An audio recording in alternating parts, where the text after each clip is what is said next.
So last class నుంచి మనం గమనిస్తే అంటే నాకు బాగా స్ట్రైక్ అయిన పాయింట్ అన్నమాట. ఏంటంటే కృష్ణుడు ఏమంటాడు, సిద్ధపురుడు వాడు ఎవరు అని అంటే ద్వంద్వాలకు అతీతంగా వెళ్ళేవాడు. సుఖం వచ్చినా దుఃఖం వచ్చినా పెద్దగా సుఖం వచ్చినప్పుడు పెద్ద ఉప్పొంగిపోవడం అనేది ఉండదు, అలాగే దుఃఖం వచ్చినప్పుడు పెద్దగా కృంగిపోవడం జరగదు. అతను రెండు విషయాన్ని, ఈ ద్వంద్వాల్ని సమానంగా చూసేటువంటి స్థాయికి అతను ఎదుగుతాడు. సో ఇప్పుడు మనం చూసుకోవాల్సింది ఒకటే, అంటే భగవంతుడు మనకి రెండు విషయాలు క్లారిటీ చేస్తాడు. భౌతిక ప్రపంచంలో వచ్చేటువంటి ఈ ద్వంద్వాలు శాశ్వతంగా ఉంటాయి, ద్వంద్వాలు శాశ్వతమైనవి.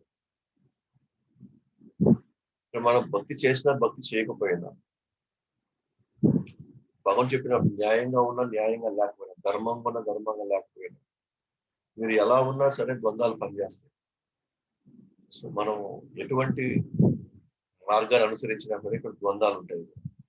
కృష్ణుడు ఏమన్నాడంటే ద్వంద్వాలు ఇక్కడ ఉంటాయి. మరి కృష్ణుడు మనకేం చేస్తాడు? మరి ద్వంద్వాలు అయి ఉన్నప్పుడు మరి మనకి జరిగే మేలు ఏంటి అంటే, మనకి ఆ ద్వంద్వాలకి అతీతంగా వెళ్ళేటువంటి సాధన మార్గం వేస్తాడు. మనం ఈ మంచి జరిగినప్పుడు ఉప్పొంగిపోవడం, చెడు జరిగినప్పుడు కృంగిపోవడం, ఇలాంటి మానసిక ఒడిదుడుకుల నుంచి పూర్తిగా బయటపడడానికి మనకి ఒక సాధన మార్గం ఇచ్చి మనల్ని ఈ ద్వంద్వాలకి అతీతంగా మనం చూడమంటాడు. అంటే భగవంతుడు ప్రామిస్ చేయాలి ఎక్కడ కూడా, నీ కోసం నీ కష్టాలు నేను తీసేస్తాను అని, నీ కోసం ఈ ప్రపంచంలో ఈ పరిస్థితి నేను మార్చేస్తాను అని, నీ కోసం నీ దగ్గరికి ఏమీ రాకుండా నేను చూసుకుంటానని ఆయన చెప్పను. ఆయన ఏమంటున్నాడంటే ద్వంద్వాలు శాశ్వతం భౌతిక జగత్తులో అంటున్నాడు. కానీ ఆ ద్వంద్వాలకి మనం తయారయ్యి ఆ మానసిక చైతన్యంలోకి మనం ఎంటర్ కావాలి. అది ఎంటర్ కావాలంటే ఒకే ఇదన్నమాట, ఒకే మార్గం ఉంది. అది మనం లాస్ట్ క్లాసులో 61 ఎలా ఈ స్థితప్రజ్ఞుడు ఆ స్థితికి చేరుకోగలుగుతున్నాడు, ఎలా ఈ స్థితప్రజ్ఞుడు ఆ పరిస్థితికి చేరుకుంటున్నాడు అంటే ద్వంద్వాలకి అతీతంగా అతను ఎలా చేరుకోగలుగుతున్నాడని మనం చూస్తున్నాం. ఎట్లాగా? తాని సర్వాణి సంయమ్య యుక్త ఆసీత మత్పరః వసేహి యస్యేంద్రియాని తస్యా ప్రజ్ఞ ప్రతిష్ఠిత. ఇప్పుడు మనం గమనిస్తే ఇంద్రియాలని పూర్తిగా అదుపులో ఉంచుకొని వాటిని నియంత్రించి తన చైతన్యములను నా యందు నిలిపేవాడు స్థిరమైన బుద్ధి కలిగిన మనిషిగా తెలియబడతాడు. ఇంద్రియాలను పూర్తిగా అదుపులో పెట్టుకొని వాటిని నియంత్రించి తన చైతన్యంలో నా యందు నిలిపేవాడు. ఇది ఇంపార్టెంట్ పాయింట్ అన్నమాట.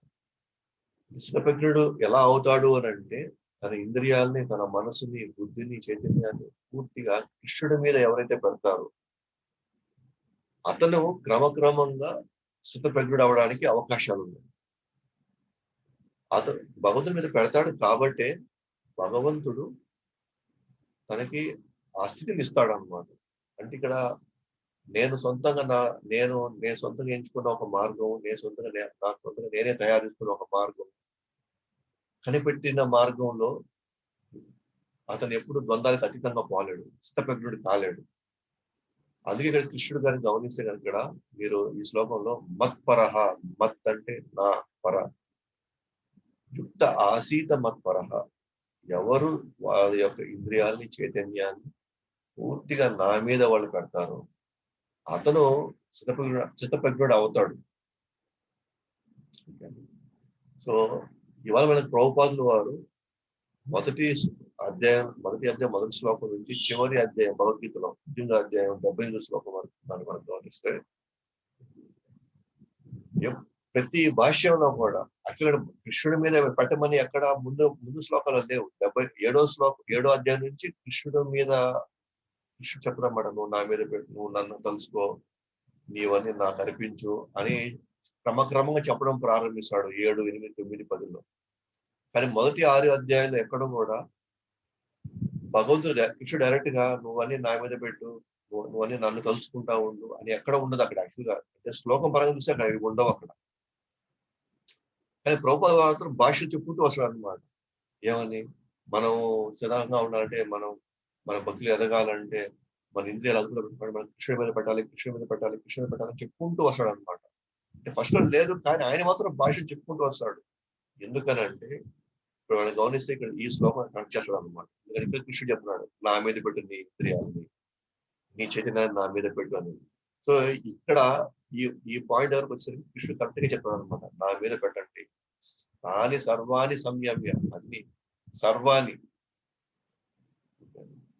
అంటే అంతకుముందు కూడా ప్రభుపాద గారు భాషలు చెప్పుకుంటూనే వస్తున్నాడు. ఏమని కృష్ణుడే దేవాదేవుడు, మనందరూ కృష్ణుడు చెందిన వాళ్ళము, మనం కృష్ణుడిని మర్చిపోయాము, మన ఇంద్రియాలు మళ్ళీ సక్రమంగా మనం అదృష్టిలోకి వెళ్ళాలంటే మన ఇంద్రియాల్ని కృష్ణుడి సేవలో పెట్టాలి. కానీ అంతకుముందు ఎక్కడ కూడా కృష్ణుడి మీద పెట్టమని ఎక్కడా లేదు. కానీ ప్రభుపాద గారి దయ ఏంటంటే కన్క్లూజన్ ని ముందు నుంచి చెప్పుకుంటూ వస్తున్నాడు అనమాట. సో దట్ మనం క్రమక్రమంగా ఆ శ్లోకాలకు వచ్చేసరికి మనం స్థిరమైపోతాం. ఓ కృష్ణుడు ఇది చేయగలుగుతాడు, కృష్ణుడు దేవాదేవుడు, కృష్ణుడు మీదే మనం ఆధారపడాలి, కృష్ణుడు మనం అన్ని కూడా కృష్ణుడికి అర్పించాలనే పాయింట్ తర్వాత అర్థం అవుతుంది. సో ఆ విధంగా స్థితప్రజ్ఞుడు ఎవరు అని అంటే కృష్ణుడిని కేంద్రీకరించుకుంటూ అన్ని కార్యాలు చేసుకునేవాడు. సరే, మరి అలా కాకుండా కృష్ణుడి మీద పెట్టకుండా అన్నట్లయితే మనసు, ఇంద్రియాలు, బుద్ధి, చైతన్యం ఏదైనా కావచ్చు, అతని పరిస్థితి ఏమైపోతుంది? మనసు కృష్ణుడి మీద పెట్టకపోతే, అది కృష్ణుడిని కానీ మనం కేంద్రీకరించకపోతే, కృష్ణుడు భావంలో కానీ మనం ఎంటర్ కాకపోతే ఏమవుతుంది? ఇది 2వ అధ్యాయం 62వ శ్లోకం, చాలా ఇంపార్టెంట్ శ్లోకాలు అనమాట. 2:62, 2:63 కంటిన్యూస్ గా ఉంటాయి. ధ్యాయతో విషయాన్ పుంసః సంగస్తేషూపజాయతే సంజ్ఞా సంజాయతే కామః కామాత్ క్రోధో విజాయతే. ధ్యాయతో విషయాన్ పుంసః సంగస్తేషూపజాయతే సంజ్ఞా సంజాయతే కామః కామాత్ క్రోధో విజాయతే. ధ్యాయతో విషయాన్ పుంసః సంగస్తేషూపజాయతే సంజ్ఞా సంజాయతే కామః కామాత్ క్రోధో విజాయతే. సో ఎప్పుడైతే మనసు లేదా ఇంద్రియాలు కృష్ణుడి మీద వెళ్ళకపోతే అప్పుడు ఇంద్రియాలు ఏం చేస్తాయి? మన ఇంద్రియాలు మనల్ని ఏం చేస్తాయి? ఇంద్రియాలు కృష్ణుడి మీద పెట్టకపోతే, కృష్ణుడి సంబంధంలో పెట్టకపోతే, కృష్ణుడు సంబంధించిన సేవలో కానీ కార్యక్రమాలు మనం పెట్టకపోతే, అదే ఇంద్రియాలు మన జీవితాన్ని ఎంత అతలాకుతలం చేస్తాయి. అది మన 62, 63 వచ్చాం. ఇంద్రియార్థములను గూర్చి ఆలోచిస్తున్నప్పుడు మనిషి వాటి పట్ల ఆసక్తిని పెంచుకుంటాడు. అట్టి ఆసక్తి నుండి కామము ఉత్పన్నమవుతుంది, కామము నుండి క్రోధము కలుగుతుంది. సో ఇంద్రియాలు, ఇంద్రియార్థములు అంటే కొన్ని వస్తువులు, ఇంద్రియాలకు నచ్చేటువంటి వస్తువులు ఇంద్రియార్థములు. సో ఇంద్రియాలు, ఇంద్రియార్థముల గురించి ఆలోచిస్తూ ఉన్నప్పుడు ఇది నాకు కావాలి, ఇది చాలా బాగుంది, అందంగా ఉంది, ఎప్పటికైనా నేను కొనాలి, ఏ రోజుకైనా నేను తెచ్చుకోవాలి, ఎంత అద్భుతంగా ఉంది, అందరి దగ్గర ఉంది, నా దగ్గర మాత్రం లేదే, ఇది ఉంటే నాకు స్టేటస్ పెరుగుతుందేమో, ఇది ఉండడం వల్లే నాకు గౌరవం ఉంటుందేమో అని ఎప్పుడైతే ఇంద్రియాలు, ఇంద్రియార్థములు కలుసుకున్నప్పుడు మనిషి ఆసక్తి పెంచుకుంటాడు. ఎట్లయినా సరే అది నాకు కావాలి, ఎంత కష్టపడినా సరే, దోచుకునైనా సరే నాకు అది కావాలి, ఆసక్తి కావాల్సిందే. డబ్బులు లేవు పర్వాలేదు, అప్పు చేసినా మనం చేయాల్సింది. అది ఎవరి దగ్గర ఉంది, వాళ్ళ దగ్గర నుంచి ఎట్లా తీసేసుకోవాలి మనం. ఆసక్తి పెరుగుతుంది. ఆసక్తి ఆసక్తి లెవెల్లో కూడా అది మన దగ్గర రాలేదనుకోండి, మన సప్లై నెక్స్ట్ కామం పెరుగుతుంది. కామం అంటే నాకు అది కావాల్సిందే. ఆసక్తి అంటే ఇష్టం పెరిగింది దాని మీద, ఉంటే బాగుండు అనిపించింది ఆసక్తి దగ్గర. అయినా ఆ లెవెల్లో అది దొరకలా, మనకి ఆ వస్తువు దొరకలా, ఎట్లో మనం కొనలేకపోయామో, లేకపోతే మనకి తక్కువ ఆ వస్తువు చేరలేదు. ఇప్పుడు కామం ఉద్భవించాలంట. కామం అంటే అర్థం ఏంటంటే ఇక్కడ అది 80% నాకు కావాల్సింది. అప్పుడు దొరకలేదు అనుకోండి, నాకు 80% కావాలని కూడా దొరకలేదు. కామం నుండి క్రోధం కలుగుతుంది. అంతే కదా, మనకి కావాల్సిన దొరికినప్పుడు, మనకి ఇవ్వనప్పుడు ఆటోమేటిక్ గా మనకి కోపం వచ్చేస్తుంది. సో ఆ కోపంలో మనం ఎలా ప్రవర్తిస్తామో మనకే బాధ అనిపిస్తుంది. అంటే ఇంద్రియాలు ఎప్పుడైతే కృష్ణుడి మీద కాకుండా కృష్ణుడి సంబంధంలో ఉన్నటువంటి నియమ నిబంధనలకి, శాస్త్రాల నియమ నిబంధనలకి ఇంద్రియాలు కానీ దానికి తగినట్టుగా పనిచేయకపోతే, ఇంద్రియాలు దానికి ఏదో ఒక ఎంగేజ్మెంట్ కావాలి, దేనికో దానికి అది ఏదో ఒక విధంగా దానికి కొన్ని వస్తువులు కావాలి. సో ఆ వస్తువులు కృష్ణ సంబంధంలోకి కృష్ణుడు అప్రూవ్ చేసిన వస్తువులు అయితే ఇంద్రియాలతో పాటు మనిషికి కూడా మేలు జరుగుతుంది. కానీ అది కృష్ణుడు అప్రూవ్ చేయకపోతే, శాస్త్రాలు అప్రూవ్ చేయనటువంటి విషయాల పట్ల ఇంద్రియాలు ఆటోమేటిక్ ఆసక్తి పెంచుకుంటే మాత్రం, అప్రూవ్ చేయనటువంటి అంటే కృష్ణుడు వద్దన్నవి, పనికిరానివి, మనం పనిచేయవు అన్నవి మనం కానీ వాటి మీద ఎక్కువ ఆసక్తి పెంచుకుంటే క్రమంగా జరిగేటువంటి విధానం అన్నమాట. దీంట్లో మనం పెద్దగా గొప్పగా మనం పెద్దగా డిస్కషన్ చేసేది ఏం లేదు, అది మనందరి మనస్తత్వాల్లో ఉన్నాయి. మనందరం కూడా వీటికి అతీతంగా లేవు. చిన్నప్పుడు పరిస్థితి అదే, అభ్యాసం వచ్చినప్పుడు పరిస్థితి అదే, రేపు ముసలి కూడా ఆసక్తి ఏం తగ్గదు, ఆసక్తి ఇంకా పెరిగిపోతా ఉంటుంది. పెద్దవాళ్ళు ఏమిటి ఆసక్తి ఎక్కువ పెరుగుతుంది. ఎందుకంటే అనుభవించాల్సిన మేము అనుభవించలేకపోయామే అనేటువంటి ఆ లోటు వాళ్ళకి ఇంకా ఎక్కువ, అవి పొందాలని ఆసక్తి ఇంకా పెరిగిపోతా ఉంటాయి. కాబట్టి ఆసక్తి నుండి కామం ఉత్పన్నం అవుతుంది, ఆ కామం నుండి క్రోధం అవుతుంది. ప్రభు భాషలు చూస్తుంది. అందుకే చెప్పుకున్నాను, ఇంద్రియాలని బాధ్యతాయుత సేవలు నిమగ్నం చేయకపోతే, ఖచ్చితంగా ప్రతి మనిషి జీవితంలో విద్యుత్ ధర్మాలు ఉంటాయి, కొన్ని నిర్వర్తించాలనుకునేటువంటి కొన్ని బాధ్యతలు ఉన్నాయి. ఇంద్రియాలు వీళ్ళంత వరకు వాటిల్లో పెట్టడం, అట్లీస్ట్ ధర్మం ప్లాట్ఫామ్ లో ఉంటా ఉంది. కానీ యాక్చువల్లీ ఇంద్రియాలు పెట్టాల్సింది కృష్ణుడి సంబంధంలో పెట్టాలి అన్ని కూడా. వాటిని నిమగ్నం చేయాలి మనం, వాటికి మనమే దారి చూపించాలి. ఇంద్రియాలు వేటి మీద పంపించాలనేటువంటి పూర్తి కంట్రోల్ ప్రతి మనిషి చేతిలో ఉండాలన్నమాట. అలా నిమగ్నం చేయకపోతే అదే ఇంద్రియాలు మనిషినే లాగేస్తాయి, మనిషి జీవితాలనే తారుమారు చేస్తుంది. ఒక తాగుడు ఒక మనిషిని కాదు, తనని సంబంధించినటువంటి కుటుంబాన్ని నాశనం చేస్తుంది. సో లోభం అంటే డబ్బు మీద విపరీతమైన వ్యామోహం వాళ్ళ జీవితం నాశనం చేయడమే కాకుండా ఇంకొంతమంది జీవితాలు కూడా నాశనం చేస్తుంది. విపరీతమైనటువంటి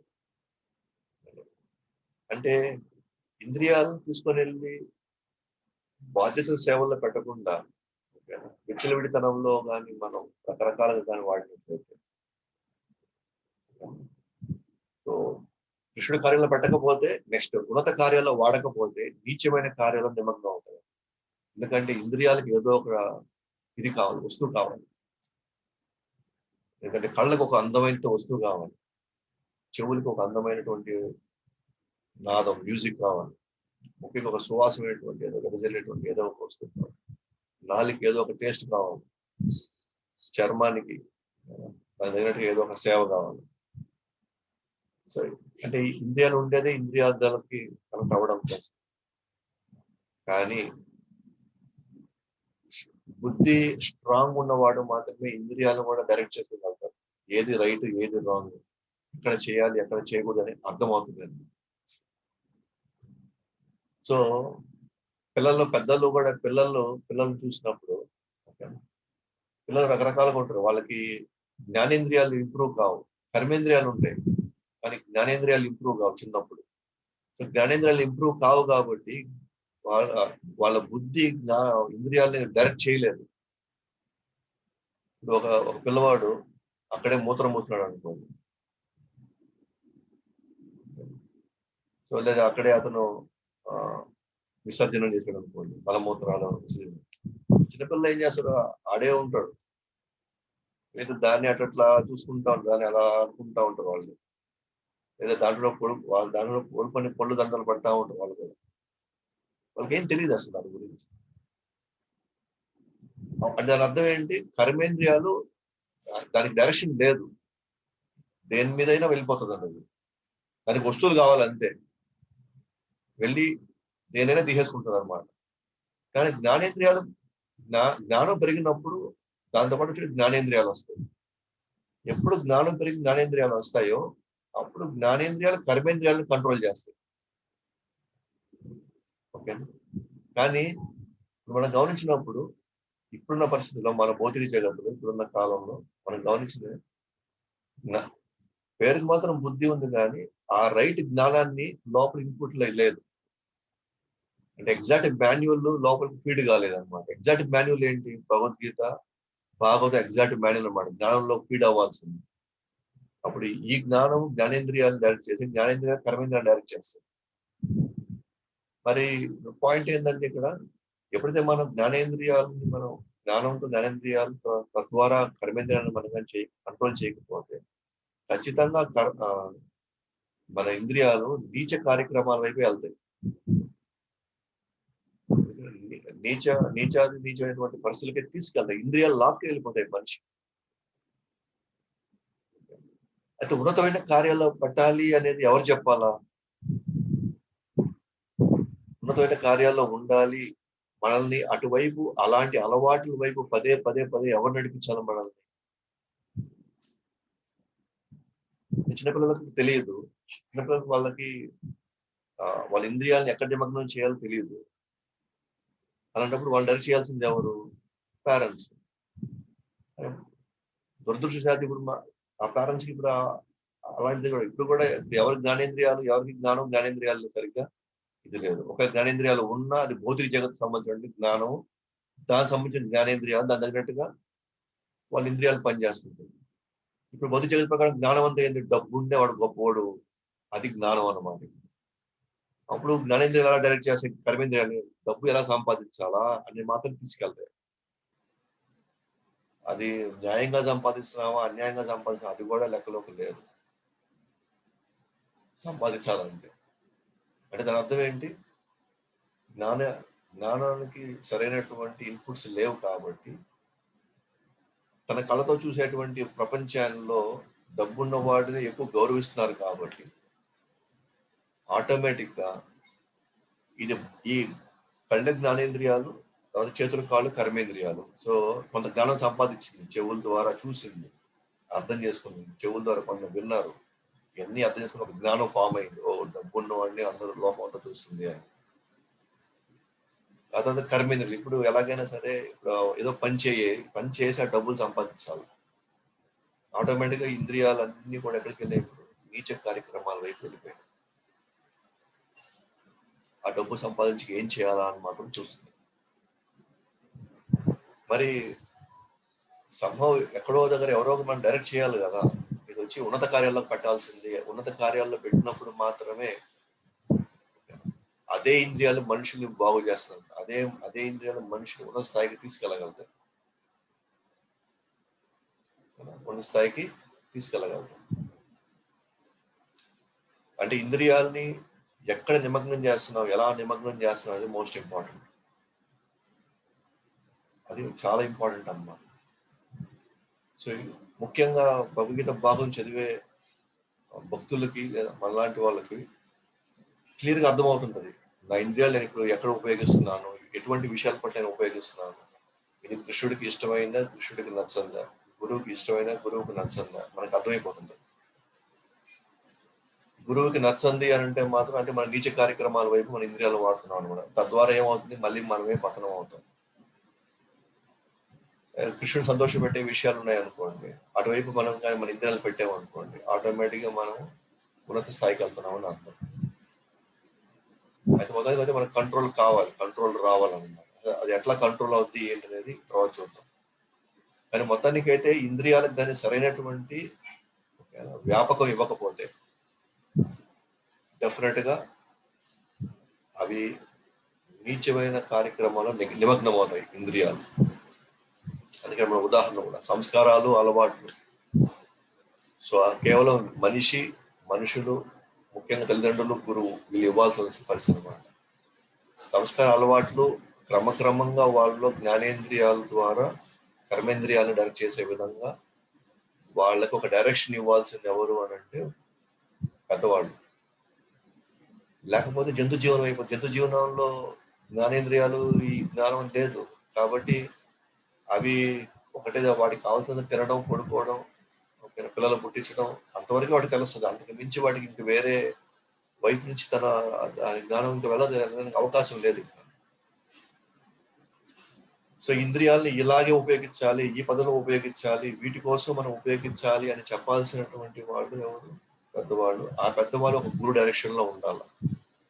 అందుకే ఇది బ్రహ్మచారి, గృహస్థ, వానప్రస్థ, సన్యాసి ఈ 4 ఆశ్రమాలు అంటారు. సో ఆశ్రమంలో అంటే ఆశ్రమం అంటేనే ఒక గురువు యొక్క డైరెక్షన్. వీళ్ళు నలుగురు ఆ డైరెక్షన్ లో ఉంటే అప్పుడు మనం మనిషి జీవితంలో సంస్కారాలు, అలవాట్లు ఉన్నత స్థాయికి తీసుకెళ్ళగలుగుతాయి, లేదా భగవంతుడిని చెరుకునే దాకా తీసుకెళ్తాయి. అదే ఇంద్రియాలు, ఏ ఇంద్రియాలు అయితే ఒక మనిషిని అధోగతి పాలు చేసిందో అదే ఇంద్రియాలు మనుషుల్ని వైకుంఠం కూడా తీసుకెళ్ళగలుగుతాయి. ఎప్పుడు ఈ సంస్కారాలు, అలవాట్లు మనం ఇవ్వలేని పరిస్థితిలో మనం ఉన్నాము అంటే మాత్రం డెఫినెట్ గా ఆ జీవన విధానం అక్కడ జంతు జీవన విధానమే ఉంటుంది.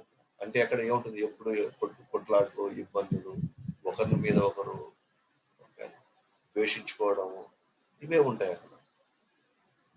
అంటే మోస్ట్ ఇంపార్టెంట్ అంటే ఇంద్రియాల్ని డైరెక్ట్ చేసే విధానం కావాలి మనకి.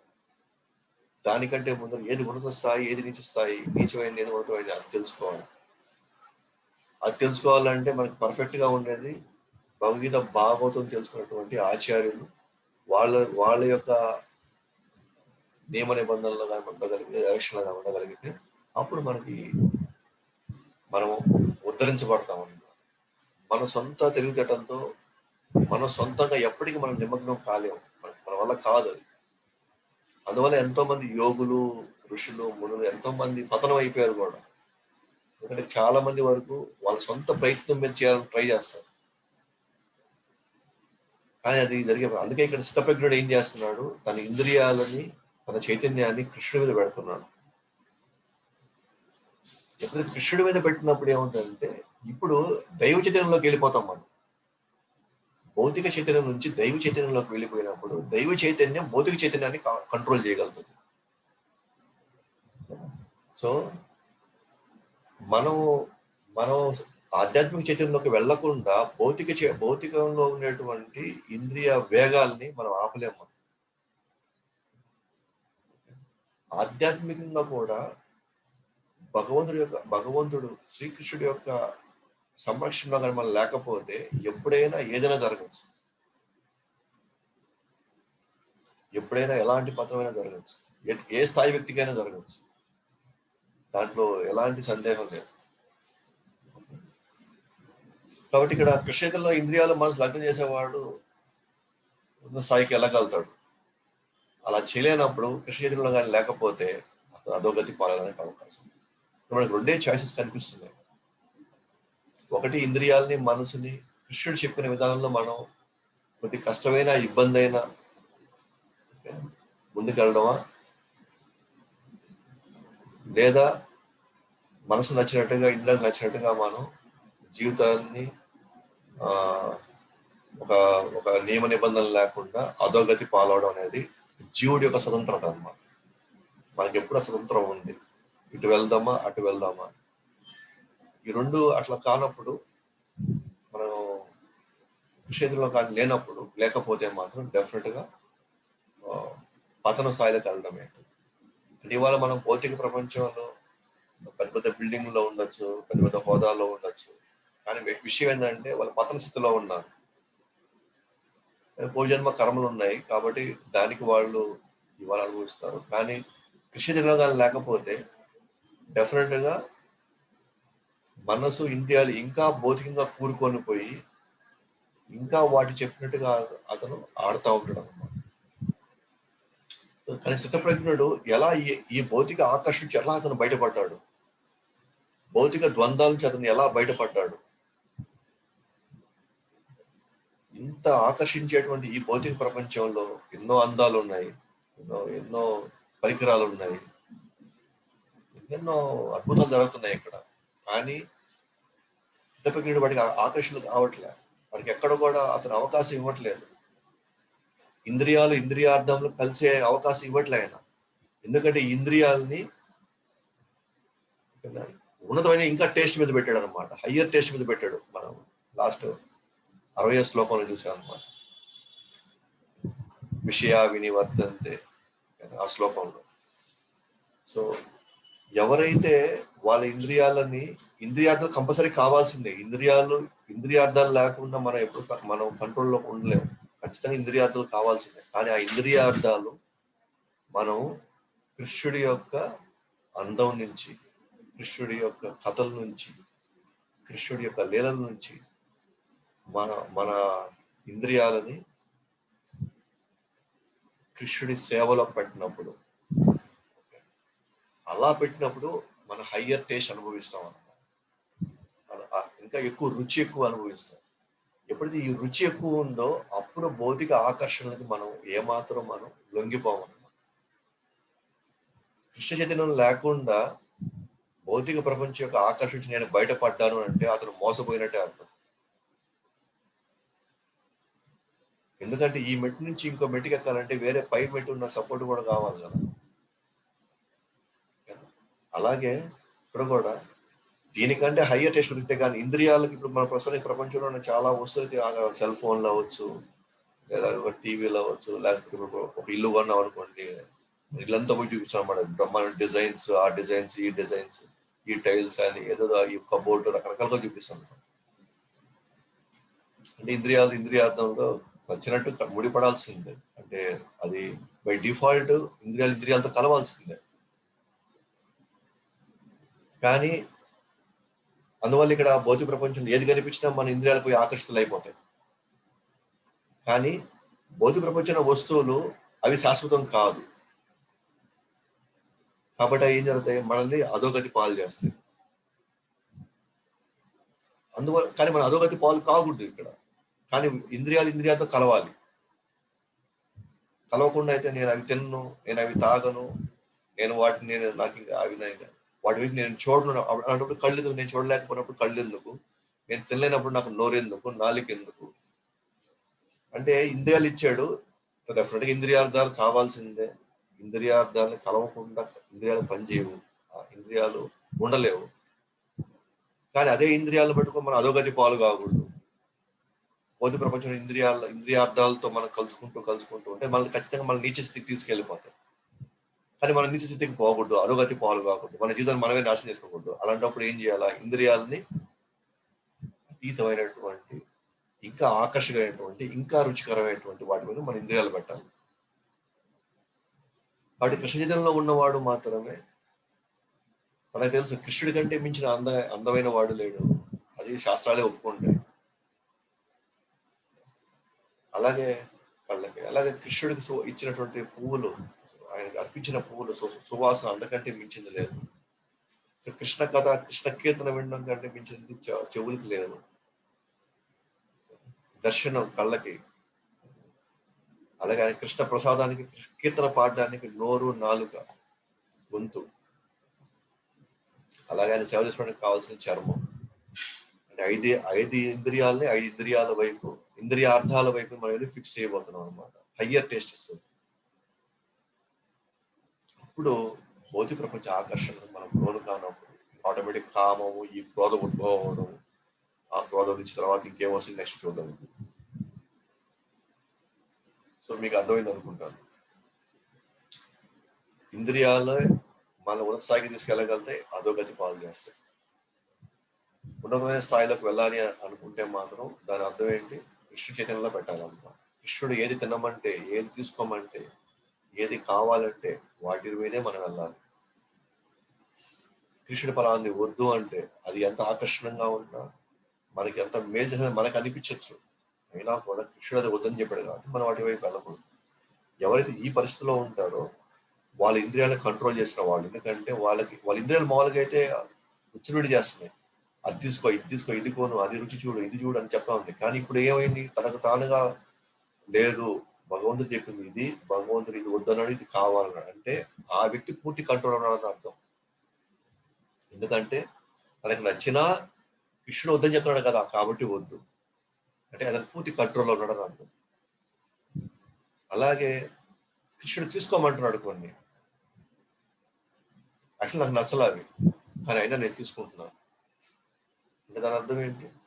ఈ వ్యక్తి తన ఇంద్రియాల ఇష్టాయిష్టాల కంటే కూడా కృష్ణుడు చెప్పినటువంటి ఇష్టమైనటువంటి తృప్తిపరిచేటువంటి ఆ కార్యాల మీద తన ఇంద్రియాలు నిమగ్నం చేస్తున్నాడు అనమాట. ఆఫ్ కోర్స్ స్టార్టింగ్ కొద్దిగా కష్టంగా ఉంటుంది, కొద్ది ఇబ్బందికరంగా ఉంటుంది, అసలు ఇది అవసరమా అనిపిస్తుంటుంది. కానీ మనం అదే మనం కొనసాగిస్తూ ఉంటే క్రమంగా మనకి రసోప్యస్యం రసవర్జిత, సో ఉన్నతమైన టేస్ట్ వచ్చేస్తుంది అనమాట. అప్పుడు మనం భౌతిక ఆకర్షణ, భౌతికమైనటువంటి ఏ పదార్థాల మీద మనకి ఇంకా టేస్ట్ ఉండదు, మనకి వాటి మీద ఆసక్తి ఉండదు, వాటి మీద మనం పెద్దగా వాటిని పట్టించుకునే పరిస్థితి మనకు వెళ్ళం అనమాట. సో అందువల్ల ఇక్కడ మన క్లియర్ పాయింట్ ఒకటే అనమాట, ఖచ్చితంగా మన ఇంద్రియాలని ఉన్నత కార్యాల కోసం ఉన్నత స్థాయిలో కృష్ణుడికి నచ్చినట్టుగా మనం వాడాల్సిన పరిస్థితి. లేకపోతే కామము, క్రోధము, మోహము, మళ్ళీ లిస్ట్ వస్తుంది మొత్తం, పడి అధోగతి పాలయ్యేది మనమే. అంటే మన ఇంద్రియాలే మనల్ని అధోగతి పాలు చేస్తున్నాయి. సో నెక్స్ట్ శ్లోకంకి వెళ్దాం. సో కొద్ది భాష్యం ఉంది. దేవతలు సైతం అతీతులు గారు అంటే వాళ్ళు కూడా ఒక్కోసారి ఇంద్రియార్థములతో పనిచేసినప్పుడు ఆటోమేటిక్గా వాళ్ళు కూడా కామము, క్రోధము, వాళ్ళు కూడా దానికి బౌండ్ అయిపోతున్నారు అనమాట. వాళ్ళు కూడా ఎన్నో సందర్భాలు మనం చూసుకుంటాం. ఇంద్రుడు ఒకసారి సత్యభామ అమ్మవారు వచ్చేసి నాకు ఆ పారిజాత పుష్పం కావాలంటే అప్పుడు ఇంద్రుడు నా పారిజాత పుష్పం నా చెట్టు ఇది, అది ఇంద్రలోకంలో ఉంది. కానీ ఇంద్రలోకానికి పారిజాత చెట్టుకి మూలం ఎవరు? కృష్ణుడు. అసలు కృష్ణుడు లోకాన్ని సృష్టించాడు, కృష్ణుడే ఇంద్రుణ్ణి ఆ పొజిషన్ ఇచ్చాడు.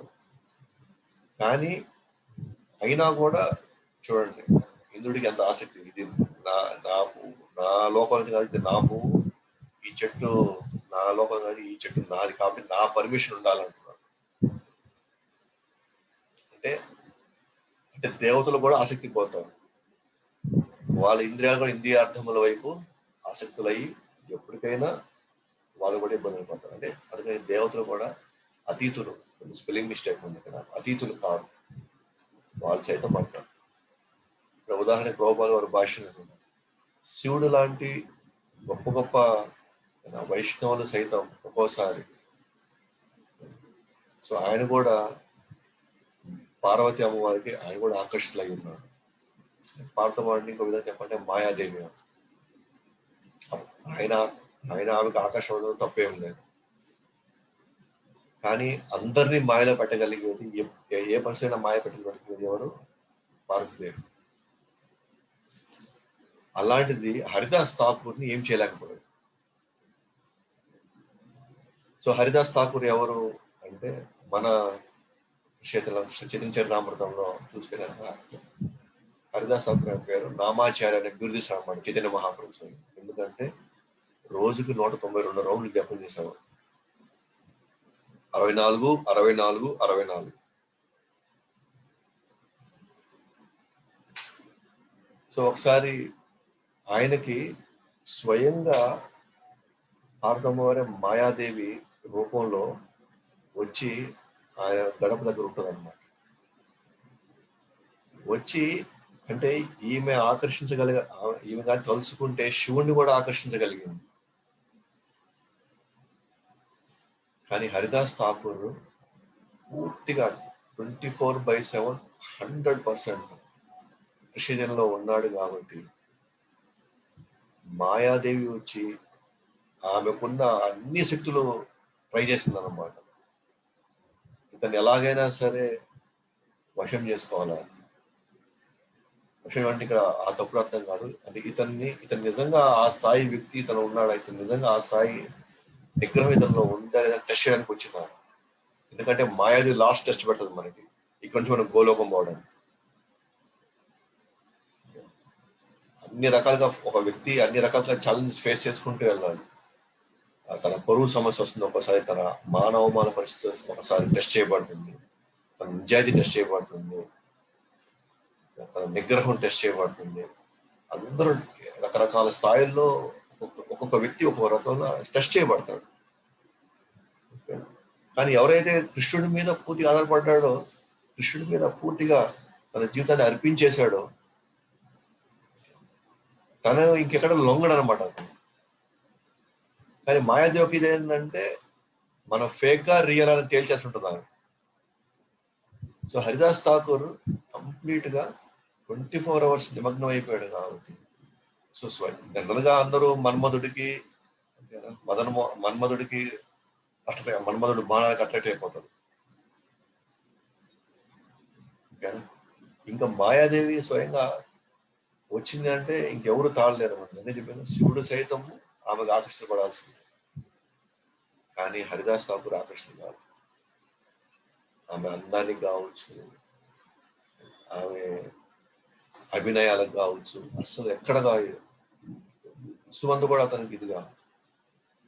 దీన్ని బట్టి ఏమర్థం అవుతుందంటే కృష్ణ చైతన్యంలో పూర్తిగా నిమగ్నమైన వాడికి ఈ భౌతిక ప్రపంచం అత్యంత ఉత్కృష్టమైనటువంటి మాయాదేవి వచ్చినా కూడా అతన్ని డైవర్ట్ చేయలేకపోయింది, డిస్ట్రాక్ట్ చేయలేకపోయింది. సో బెస్ట్ ఎగ్జాంపుల్ మనం చెప్పాలంటే సౌగర ముని అని ఒక ముని ఉండేవాడు అన్నమాట. అతను స్వయం ముని, ఒక యోగి లాగా. సో తను కూడా ఆధ్యాత్మికంగా ఎదగాల, ఇంకా ఉన్న స్థాయికి రావాలని తను ఆలోచిస్తున్నాడు. ఇతను ఏం చేసేవాడంటే బయట ప్రపంచంలో ఉంటే, భౌతికంగా బయట ప్రపంచంలో ఉంటే ఈ ఆడవాళ్ళు మగవాళ్ళు రకరకాల పరిస్థితుల్లో ఎక్కడో ఒక దగ్గర ఏదో ఒక సన్నివేశానికి మనం ఎప్పుడైనా మనకు డిస్టర్బ్ అవ్వచ్చేమో, లేదా బయట వీళ్ళు ఎవరెవరు కలుస్తారు, వచ్చి మనల్ని డిస్టర్బ్ చేస్తారు, లేకపోతే బయట ఉంటే ఆకర్షణల ద్వారానో, అది కళ్ళకో లేకపోతే ఎక్కడ అని మనం డిస్టర్బ్ డిస్ట్రాక్ట్ అయిపోతామో అని చెప్పేసి ఈ సౌకర్యముని ఏం చేశాడంటే అతను సముద్రంలోకి లేదా నీళ్ళల్లోకి వెళ్ళి అతను తపస్సు చేసేవాడు. కొన్ని వేల సంవత్సరాలు తపస్సు చేశాడు,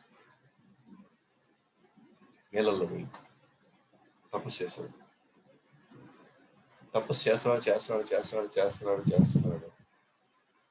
కానీ ఎక్కడో కొన్ని వేల సంవత్సరాల తర్వాత ఒక ఆడచేప మగ చేప రెండు కలవడం చూసి అతను పూర్తిగా అన్కంట్రోల్ అయిపోయాడు. ఆ తర్వాత అతను బయటకు వచ్చి కొన్ని వేల మందిని పెళ్లి చేసుకుంటాడు. ఇక్కడ హరిదాస్ ఠాకూర్ ఏమో బయట ప్రపంచంలోనే ఉన్నాడు, అందరికీ పోయి హరినామాన్ని ప్రచారం చేస్తున్నాడు, డోర్కి వెళ్ళి హరికృష్ణ మంత్రం చెప్పండి అంటున్నాడు, 192 రౌండ్లు ఉంటూ అందరు కలుస్తూ మోదీ ప్రపంచంలో తిరుగుతా ఉన్నాడు ప్రచారంలో. కానీ స్వయంగా మాయాదేవి వచ్చినా సరే ఆకర్షితులు కాల. కానీ సౌగురుముని లాంటి వాళ్ళు మోదీ ప్రపంచంలో ఏమాత్రం కనెక్షన్ లేదు, అసలు పూర్తిగా అసలు అన్నిటిని షట్ చేసేసాడు, నెలలో పోయి ఉన్నాడు, అన్ని ఇంద్రియాలు మూసేసుకున్నాడు. కానీ ఎక్కడో పొరపాటున ఒక సందర్భంలో ఒక ఆడచేప మగ చేప కలవడం చూసి పూర్తిగా మళ్ళీ ఉద్రేకం చెంది మళ్ళీ భాగవతం ఉంది కొన్ని వేల మందిని పెళ్లి చేసుకుంటున్నారు అన్నమాట. అంటే స్వయం నియంత్రణ కూడా పనికిరాదు, ఇక్కడ ఎక్కువ కాలం పనికిరాదు, ఇన్ని వేల సంవత్సరం పనికిరాదు. కానీ హరిదాస్ ఠాకూర్ లాంటి సర్వసాధారణ వ్యక్తి హరే కృష్ణ మంత్రంతో భౌతిక ప్రపంచంలోనే అన్ని ఏ మాత్రం అతను ఆకర్షితులు కాకుండా భగవంతుడు చేరుకున్నారు. కాబట్టి ఇక్కడ జ్ఞానులు, యోగులు, భక్తులు ఇంద్రియ నిగ్రహాలు చూస్తే జ్ఞానులు ఇంద్రియ నిగ్రహం కంపేర్ తక్కువ ఉంటుంది యోగుల కంటే. అండ్ యోగులకి భక్తుల కంటే కొంచెం తక్కువ ఇంద్రియ నిగ్రహం ఉంటుంది. ఎందుకనంటే జ్ఞానులు బ్రహ్మన్ మీద ధ్యానం పెడతారు, నిరాకార ధ్యానం, నిరాకార జ్యోతి మీద. జ్ఞానులు యోగులు పరమాత్ముడి మీద పెడతారనమాట. ఇది వాళ్ళ మనసు కావచ్చు, ఇంద్రియాలు కాకుండా ధ్యానం పెడతారు. కానీ భక్తులు భగవాన్ మీద పెడతారు, దేవాదేవుడి మీద, కంప్లీట్ పర్సన్. సో బ్రహ్మన్, పరమాత్మ, భగవాన్. సో జ్ఞానులు బ్రహ్మన్ మీద పెడతారు కాబట్టి కొంతవరకు ఇంద్రియ కంట్రోల్ చేయగలుగుతారు. కొంతవరకు యోగులు పరమాత్మ మీద, అంటే పరమాత్ముడు అంటే ఇంకా కొంచెం పరిపూర్ణ చెందినటువంటి ఒక స్థితి, పార్షియల్ రియలైజేషన్. సో యోగులు ఇంకొంత పెడతారు, ఇంకొంచెం ఇంద్రియాలు కంట్రోల్ చేయగలుగుతారు జ్ఞానుల కంటే కూడా. కానీ భక్తులు మొత్తం సమర్పించేస్తారు కంప్లీట్ పర్సన్ కి, పూర్ణ పురుషోత్తమైన భగవానుడికి, శ్రీకృష్ణుడికి పూర్తిగా లగ్నం చేస్తారు. కాబట్టి ఇంద్రియ నిగ్రహం గమనించినట్లయితే భక్తుడు ఎప్పుడు పతనం చెందడు. ఎవరైనా సరే మనలో భక్తుడు పతనం చెందాడు అని అంటే దాని అర్థం ఏంటంటే, అతను ఇంకా భగవంతుడి మీద పూర్తిగా ఇంకా అతను నిమగ్నం చేసే క్రమంలో ఉండొచ్చు. అతను నిమగ్నం చేసే క్రమంలో ఉండొచ్చు కానీ ఇంకా అతను నిమగ్నం చేయలే పూర్తిగా. కానీ నిమగ్నం చేసిన వ్యక్తి మాత్రం భక్తుల్లో ఇప్పటి వరకు ఎవరు పతనం చెందాల. కాబట్టి భక్తుడికి పతనం లేదు. కానీ యోగులకి, జ్ఞానులకి, సిద్ధులకి ఎప్పుడైనా పతనం ఉండొచ్చు. ఎందుకంటే వాళ్ళు కృష్ణుడిలో పరిపూర్ణ శ్రీకృష్ణ భగవానుడు, దేవాదేవుడి మీద వాళ్ళు పూర్తిగా నిమగ్నం చేయలేదన్నమాట. కాబట్టి ఈ కామ, క్రోధం, ఇంద్రియార్థములు, ఆసక్తి, కామం, క్రోధం ఇవన్నీ కట్ చేయాలి అంటే అసలు ఇంద్రియార్థాలు కావాలి. కానీ ఆ ఇంద్రియార్థాలు కృష్ణుడు చెప్పినట్టుగా మనం వాడుకోవాలి, లేదా వాటి మీద ఆ ఇంద్రియార్థాలు మనం వాడుకోవాలి. లేకపోతే మనం అధోగతి పాలయ్యేదానికి అవకాశం. ఎలా అధోగతి పాలవుతామో నెక్స్ట్ శ్లోకం ఉంటుంది.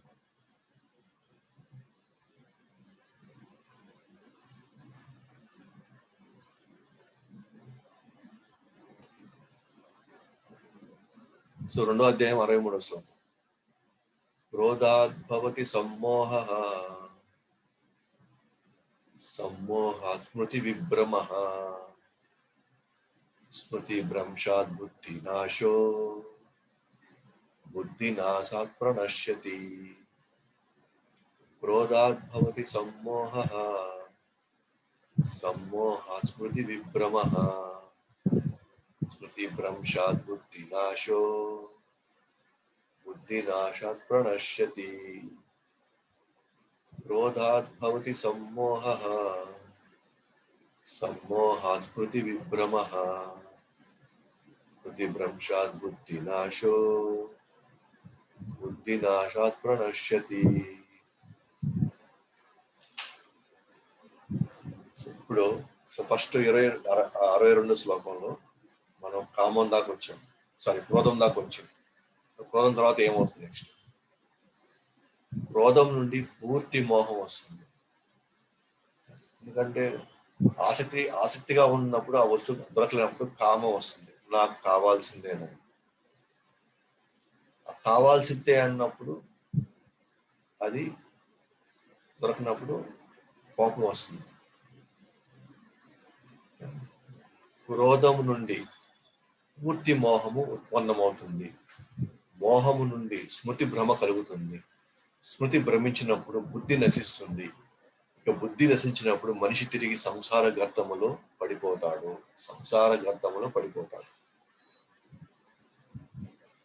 సో క్రోధం నుండి పూర్తి మోహం ఉత్పన్నమవుతుంది. ఇక్కడ మోహం అంటే ఏంటి అంటే ఎట్టి పరిస్థితుల్లో అది నాదే అయిపోవాలి. కామం ఉన్నప్పుడు ఏం జరిగింది? నాకు కావాల్సిందే, ఇది ఆ స్టేజ్. దొరకల, క్రోధం వచ్చింది, క్రోధంలో ఊగిపోతున్నాం అనమాట. ఇప్పుడు నెక్స్ట్ స్థాయి ఎక్కడికి వెళ్తుందంటే మోహం. అంటే ఉంటే అది నా దగ్గరే ఉండాలి, అలాంటి స్థితికి వెళ్ళిపోతాం అనమాట. ఎప్పుడైతే ఇది నా దగ్గరే ఉండాలి అని అనుకున్నప్పుడు అది ఆ వస్తువు ఇంకెవరెవరి దగ్గర ఉంది, నా బంధువుల దగ్గర ఉందా, నా మిత్రుల దగ్గర ఉందా, నాకు అయిన వాళ్ళ దగ్గర ఉందా అని చూసుకున్నప్పుడు నెక్స్ట్ మోహం నుండి స్మృతి విభ్రమ అంటే వాళ్ళు ఎవరైనా సరే, వాళ్ళు ఎటువంటి వాళ్ళైనా సరే, నువ్వు వాళ్ళని ఏమైనా చేసుకో కానీ అది మాత్రం నాకు కావాలి. అంటే ఆ వస్తువు పట్ల మనకి క్రమక్రమంగా ఆ విషయాల్లో నాకు జరగాల్సినటువంటి పూర్తి అహంకార ధోరణిలో ఒకవైపున వెళ్తూ ఉన్నాం అన్నమాట.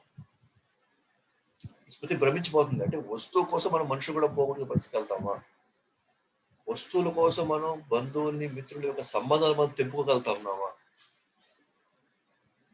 అయిన వాళ్ళను కూడా మనం వదులుకోవడానికి మనం సిద్ధమైపోయామా? కేవలం వస్తువే మనకు చాలు, వస్తువు ఉంటే నా జీవితం బాగైపోతుంది, వీళ్ళు నాకు అవసరం లేదు అన్న వాళ్ళు చేసిన మేలు కూడా మనం గుర్తుపెట్టుకోలేకపోతున్నామా? స్మృతి భ్రమించిపోతుంది. వాళ్ళు చేసింది, వాళ్ళతో మనకున్న సంబంధం, వాళ్ళు మనకి ఎంత చేస్తున్నారు, బుద్ధి బాగుంటే ఏమని ఓన్లీ మనకి ఎంతో చేస్తుంటారు, మనకి ఏదో చేస్తారు, కేవలం దీనికోసం సంబంధం కూడా చెడగొట్టుకుంటామా? మనం కేవలం వీటి కోసం మనం అంత వైరం పెట్టుకుంటామా? ఆఫ్టర్ ఆల్ ఈ వస్తువు ఈరోజు ఉంటుంది, రేపు పోతుంటుంది. దీనికోసం మనల్ని ఎప్పుడు ఆదరించేవాడు, మనకి ఎప్పుడు అండగా వాళ్ళ కోసం వాళ్ళు మనం ముందు పెట్టుకోవాల్సింది పోయి వస్తువులు వదులుకుంటున్నాము. వస్తువులు కావాలనుకుంటున్నాము. నేను ఇవాళ మన ప్రపంచం మనం గమనిస్తే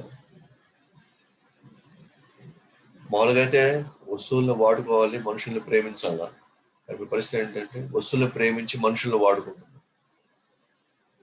అంటే పూర్తి కంప్లీట్ రివర్స్ అయిపోయింది. పూర్తి కాంట్రాస్ట్ లోకి అయిపోయాం.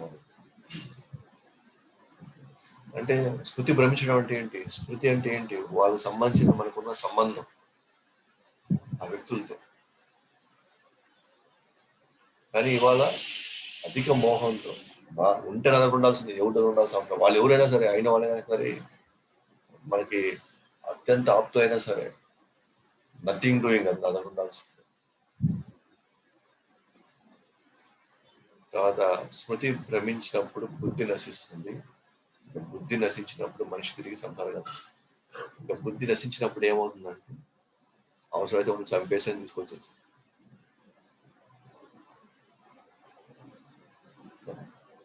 వాళ్ళు ఎవరైనా కానీ ఏమైనా కానీ, నా సొంత తల్లిదండ్రులైనా పర్వాలే, చంపేసి వచ్చేసి మనకి ఆస్తి నాకు కావాల్సిందే, అంతే, ఆ వస్తువు నాకు కావాల్సిందే అంతే. సో ఇంద్రియాలని ఉన్నత కృష్ణ చైతన్యంలో కానీ పెట్టకపోతే, కృష్ణుడి సేవలో పెట్టకపోతే, భగవద్గీత భాగవతాన్ని అనుసరించేటువంటి విషయాల్లో కానీ మన ఇంద్రియాలు కానీ పెట్టకపోతే, ఇంద్రియాలు ఇంద్రియార్థములతో కలిసి ఆసక్తి, కామము, క్రోధము, మోహము, స్మృతి భ్రమ, బుద్ధి నాశనం. సో బుద్ధి నశించిందంటే ఇంకా వావ్య వరసలు, సంబంధాలు, వాళ్ళు ఏమైపోయినా, వాళ్ళు ఎటు పోయినా నాకు అవసరం లేదు, ఏం జరిగినా నాకు ఇబ్బంది లేదు, నాకు మాత్రం అది నాకు కావాల్సిందంటే. సో ఇప్పుడు మనందరికీ మనకు తెలిసిన ఇప్పుడు మనం ఏ పరిస్థితిలో ఉన్నామో, ఏ పరిస్థితిలో ప్రపంచం నడుస్తా ఉన్నాం, ఎందుకంటే మన ఎవరో మన ఇంద్రియాలని కృష్ణుడి సేవలో పెట్టకపోవడమే, కృష్ణలో నిమగ్నం చేయకపోవడమే మనకి ఇబ్బందిని అంతా కూడా. ఈ ప్రపంచంలో నాకు తెలిసి 95% మంది ఈ విషయం తెలియదు కాబట్టి వాళ్ళ ఇంద్రియాలు ఎటు డైరెక్షన్ చూపిస్తే అది బెస్ట్ అనుకుంటున్నారు. వాళ్ళ ఇంద్రియాలు ఎటు పోతే అదే సరైంది అనుకుంటున్నారు. కానీ మనకు తెలియాల్సింది ఏంటంటే మన ఇంద్రియాలు చెప్పినట్టుగా మనం నడుచుకుంటే మన జీవితం ఇక బుద్ధి నశించినప్పుడు మనిషి తిరిగి సంసార గర్తంలో పడిపోతాడు. అంటే మళ్ళీ సంసారం నుంచి మనం తిరుగుతూనే ఉంటాడు. ఇక్కడ ఎటొస్తాడు? ఒకసారి చెట్టు రూపంలో రావచ్చు, ఒకసారి కుక్క రూపంలో రావచ్చు, ఒకసారి పంది రూపంలో రావచ్చు, ఒకసారి చీమ రూపంలో రావచ్చు, ఒకసారి గాడిద రూపంలో రావచ్చు. ఏ రూపంలో మొత్తానికి మనకి సంసారం వస్తుంది. అంటే ఇంద్రియాలు ఒక మనిషిని ఏ స్థితిగా తీసుకెళ్ళగలరు. అనుకుంటే కృష్ణజలంలోకి తీసుకెళ్ళి వైకుంఠం తీసుకెళ్ళగలరా? ఇదే ఇంద్రియాలు వైకుంఠం తీసుకెళ్ళగలుగుతాయి. ఇదే ఇంద్రియాలు మనల్ని అధోగతి పాలు చేయగలుగుతాయి. అందుకే ఇక్కడ ఒక్కొక్క కుటుంబంలో ఒక్కొక్క పరిస్థితి ఒక్కొక్క విధంగా ఉంటుంది అన్నమాట. మనం కోరుకోవచ్చు అందరూ ఉండాలి, మనతో పాటే ఉండాలి, అందరికి బాగా జరగాలి, బాగా జరిగితే బాగుండు అని కూడా మనందరం కోరుకోవచ్చు. కానీ ఆ జీవుడు గత జన్మల్లో ఇంద్రియార్థములతో కలిసి ఎటువంటి పనుల్లో ఎలాంటి కార్యాలు నిమగ్నమయ్యాడో అలాంటి కార్యాల వల్ల కొన్ని కర్మలు తెచ్చుకున్నాడు. ఆ కర్మల ప్రకారంగా అతని జీవితం ఇప్పుడు నడుస్తుంది. ఎందుకని గత జన్మల నుంచి మన ఇంద్రియాలని మనం విచ్చలవిడిగా ఎల్లబట్టి అలా వాడేసాము. దాని పర్యావాసం ఇప్పుడు మనం కర్మలు అనుభవించాం. అంటే ఆ కామంలోనూ, ఆ క్రోధంలోనూ, ఆ మోహంలోనూ ఎవరికి ఎన్ని ఇబ్బందులు కలిగించాము, ఎవరికి ఎన్ని కష్టాలు తీసుకొచ్చాము, ఎవరు ఎంతమంది మనం చంపామో మనకు తెలియదు గత జన్మల్లో. ఇప్పుడు మనని ఆ కర్మల్ని మనం ఇప్పుడు ఇన్స్టాల్మెంట్ రూపంలో ఎప్పుడు వస్తాయో, ఏ రూపంలో వస్తాయో మనం చెప్పలేము. వచ్చినప్పుడు మనం ఇప్పుడు మళ్ళీ మనం గందరగోళం పడతాం. మళ్ళీ ఇప్పుడు మనం భగవంతుని తిట్టుకుంటాం. మళ్ళీ ఇప్పుడు లేదా అయిన వాళ్ళని కాని వాళ్ళని అందరిని మళ్ళీ మనం ద్వేషం పెంచుకుంటాం. దానివల్ల ప్రయోజనం ఏంటి? మనం ఆలోచించుకోవాల్సింది, ఓకే ఇప్పుడు మన భగవద్గీత చెప్తాం, ఇంద్రియాలని ఎక్కడ పెట్టాలి? కృష్ణ ప్రచారంలో పెడదామా? కృష్ణుడికి మన ప్రసాదం ఉండి ఆయనకి నైవేద్య రూపంలో పెడదామా? అదే ఆయన ఇచ్చినటువంటి సందేశాల భగవద్గీత భాగవత రూపంలో మన చెవుల్ని, మన కళ్ళని, మన నోటిని ఉపయోగిద్దామా? ఆయన అలంకరించే క్రమంలో మన నేర్పరితనం, మన స్కిల్స్, టాలెంట్స్ అన్ని కూడా కీర్తన, కథ, మృదంగం, కరతాళాలు, డ్రెస్సులు పుట్టడం వీటిల్లో పెడదామా? ఎక్కడైనా ఎలాగైనా పెట్టచ్చు. మనకి ఏది నచ్చుతుందో, ఏ కార్యం ఎలాంటి కార్యం వస్తుందో ఆ కార్యంతో భగవంతుడి యొక్క సేవలో మనం నిమగ్నం అవ్వచ్చు. అప్పుడు ఇంద్రియాలు సరైనటువంటి ఇంద్రియార్థములతో కలిసినాయి. కృష్ణుడు, ఎందుకంటే కృష్ణుడు సచ్చిదానంద విగ్రహం, దివ్య పురుషుడు. ఆయన సంబంధించిన ప్రతిదీ దివ్యమైంది. ఆయన ప్రసాదం దివ్యమైంది, ఆయన కథ దివ్యమైంది, ఆయన బట్టలు దివ్యమైనటివే, ఆయన పూలు దివ్యమైనటివి, ఆయన చరణామృతం దివ్యమైనటివే, ప్రతిదీ దివ్యమైంది. ఆయన కీర్తన దివ్యమైంది, ఆయన కోసం చేసే కథ, ఆయన కోసం చేసే కొట్టే మృదంగం, కరతాళాలు అన్ని దివ్యమైనటివి. అప్పుడు ఆటోమేటిక్ గా మనం కూడా దివ్యమైన స్థితిలోకి వెళ్ళిపోతాం అన్నమాట. ఎలాగైతే ఇనుము మామూలుగా చల్లగా, దానికంటూ కొన్ని లక్షణాలు ఉంటాయి ఇనుముకి. కానీ ఇనుముని తీసుకొచ్చి పోయి ఒక కొలువులో పెట్టామనుకోండి, నిప్పులు కొలువులో, అప్పుడు క్రమక్రమంగా ఏమవుతుంది, ఆ ఇనుము కూడా నిప్పు అయిపోతుంది. సో ఇప్పుడు ఆ కొలువు దివ్యస్థితి అనుకోండి, నిప్పు అనేది దివ్య స్థితిలో ఉందనుకోండి, ఈ ఇనుము అనేది భౌతిక స్థితిలో ఉందనుకోండి, ఈ భౌతిక స్థితిలో ఉన్నటువంటి ఈ ఇనుముని దివ్య స్థితిలో ఉన్నటువంటి నిప్పులోకి పెట్టినప్పుడు ఈ భౌతికమైనటువంటి ఈ స్థితి కూడా ఇప్పుడు ఎర్రగా ఒక దివ్య స్థితిలోకి మారిపోయింది, ఇనుమే మారిపోయింది అనమాట. అట్లా ఇవాళ మన భౌతికమైనటువంటి మన ఇంద్రియాలు, మనసు, బుద్ధి ఇవన్నీ కూడా భౌతిక స్థితిలో ఉండొచ్చు, అన్ని భౌతిక విషయాలే మాట్లాడుతూ ఉండొచ్చు, భౌతిక సందర్భాలనే చూస్తూ ఉండొచ్చు. కానీ ఎప్పుడైతే మనం కృష్ణుడి సేవలో, కృష్ణనామాన్ని, కృష్ణుడికి సంబంధించిన విషయాల్లో మనం నిమగ్నం చేస్తామో ఇంద్రియాలని, మనసు, బుద్ధిని, క్రమక్రమంగా ఎలాగైతే ఇనుము పొలువులో ఉండి అది ఎర్రగా మారిపోయిందో, క్రమంగా భౌతికంగా ఆలోచించే ఇంద్రియాలు, మనసు, ఇవన్నీ కూడా, శరీరం అన్ని కూడా దివ్యంగా మారిపోతున్నాయి అన్నమాట కృష్ణుడి సేవలు. సో కాబట్టి కామము, క్రోధము, మోహం ఇవన్నీ పక్కకెళ్ళాలి అంటే మాత్రం ఫస్ట్ స్టెప్పే ఏంటది? ఇంద్రియాల్లో స్టార్ట్ అయిపోయింది ఫస్ట్. ఇంద్రియాలు ఎక్కడ పోతున్నాం అనేది ఇక్కడ మెయిన్ ఛాలెంజ్. సో అంటే మళ్ళీ మన కర్మను అనుభవించాలి అనుకుంటే మాత్రం ఇంద్రియాలు మనం ఎక్కడైనా పెట్టుకోవచ్చు.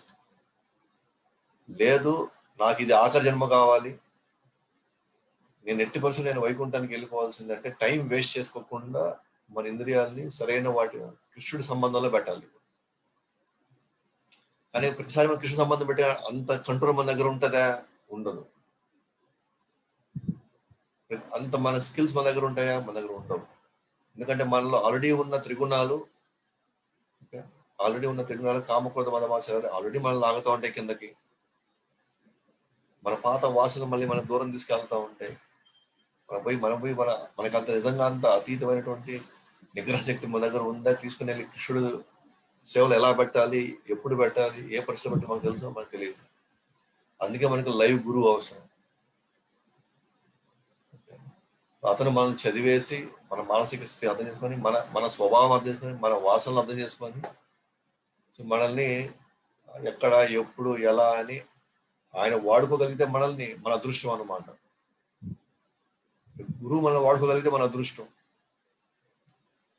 అదే మన బంధువులు మన మిత్రులు మనం వాడుకున్నాడు కూడా అది మన దురదృష్టం.